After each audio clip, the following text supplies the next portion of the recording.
It's the one thing that we all have, the mind, right? But it's the one thing that we don't have a manual for. We buy a blender, we get a manual. Our iPhone comes with a manual.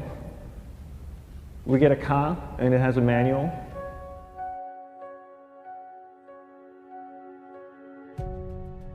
Nobody teaches you how to use the mind. There's no manual for the mind. So this, I think, is one of the most essential things in making progress in our life, is really understanding how our mind works. It's the one thing that we have to live with 24 hours a day, 7 days a week.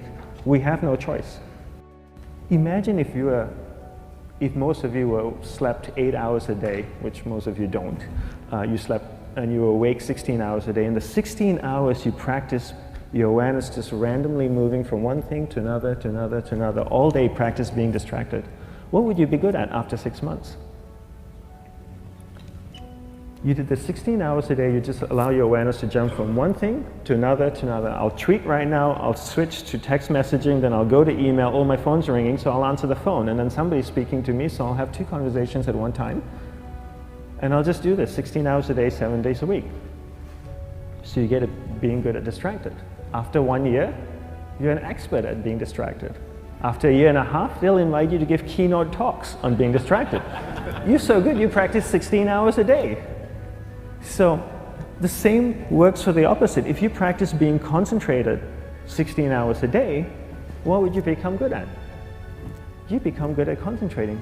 And all it takes is practice. By just doing one thing at a time. Keeping your awareness on one thing at a time. And you integrate this into everything that you do in your life. So the best way to do it is pick a few opportunities in your everyday life. For example, we all speak with people. When I speak with somebody, I give them my undivided attention. I keep my awareness on them, and the conversation is really brief. Why? Because we're concentrated. We're not being distracted. A 10-minute conversation normally just takes 3 minutes because you're just so focused. I define concentration as the ability to keep that awareness on one thing for a prolonged period of time. So if I can keep my awareness on Eric and not drift away and think about the wedding, or drift away and think about the vacation, or what I'm going to do later, then I'm concentrating on Eric.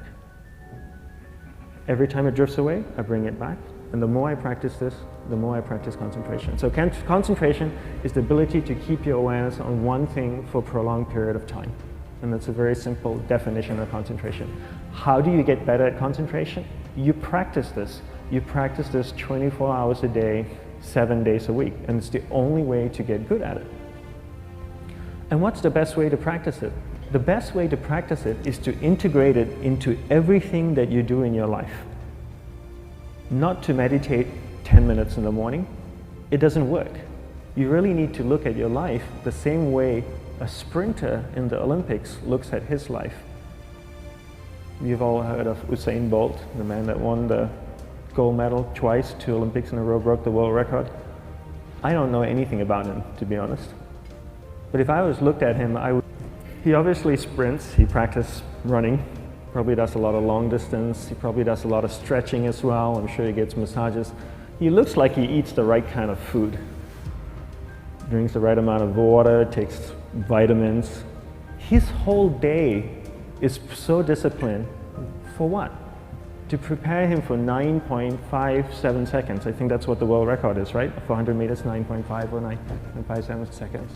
His whole day is preparing him for that short time, not the other way around. A lot of people say, you know what, I need to be more concentrated.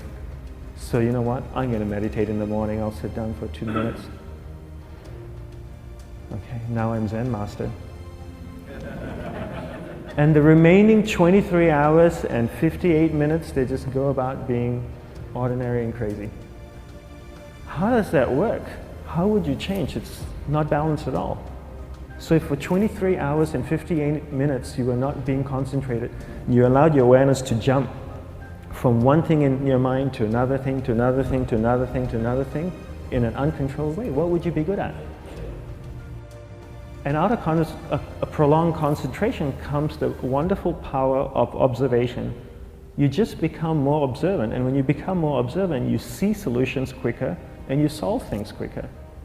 And it's a wonderful, powerful feeling when somebody is concentrated on you and not being distracted. So the best way is to integrate it into your everyday life. You're speaking with your spouse, give her or give him your undivided attention. So develop your awareness, integrate it into everything that you do in your life. And that's the best way you become good at. The next thing we need to develop is develop your will. Will is really important. Will is almost like a muscle in your mind, and you use that to pull and control your awareness and take it from one area of the mind to another. And the will needs to be developed, and same like concentration, if you don't cultivate the will, it doesn't grow. And this is something that really needs to be cultivated. How do you develop the will? There's 3 very simple ways to develop the will. 1 is you finish what you begin. 2 is you finish it well beyond your expectation, no matter how long it takes. 3 is you do a little bit more than you think you can do. All of those things require effort, and effort is will. It's so much easier to start a project than to finish a project, right? When you start a project, you're feeling creative, you're feeling inspired, you're full of energy. At the end of the project, you go, whose idea was this? So it requires tremendous amount of will to finish, and every time you complete something, you develop a little bit more will, and you have that muscle. And will is an amazing thing to develop, because once you develop will, that same will you can use in every aspect of your life to keep your awareness on one thing at a time, to finish projects, to see things through to the end, anything you want. The best way to develop will? Bring it into your everyday life, into everything that you do. Give you an example. The way I integrate it into my everyday life, I try and finish what I begin. So for example, going to sleep. I sleep every night, so I put on my pajamas, I floss, I brush my teeth, I go to bed, I sleep, I wake up in the morning, I make the bed. Why? Because I'm finishing what I start.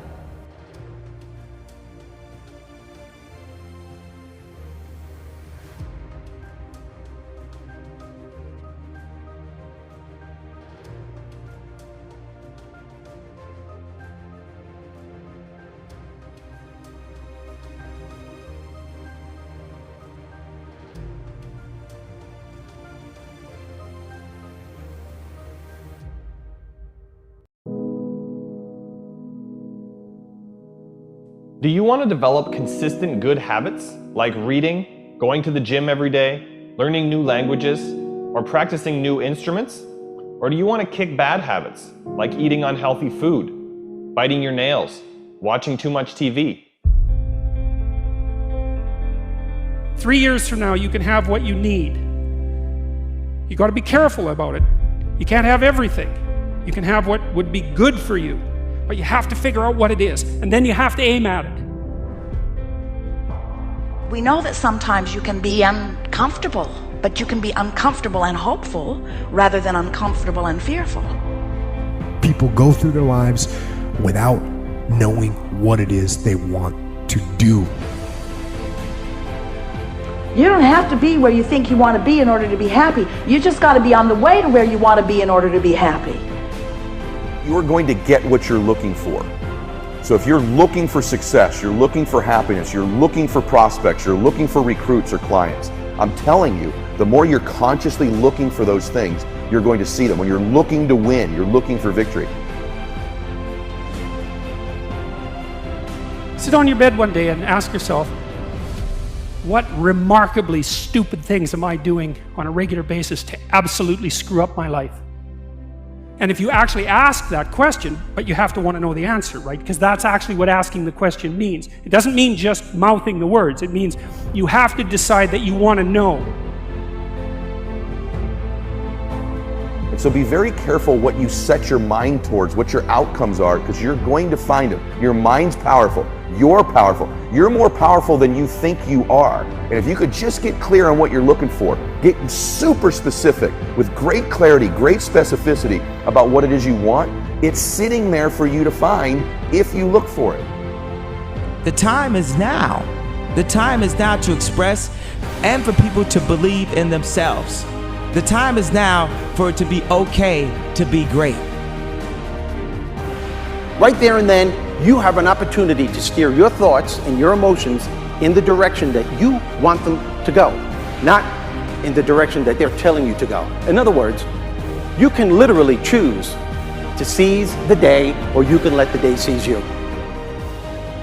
If you're fearful all the time, your point of attraction is very far from what you really want.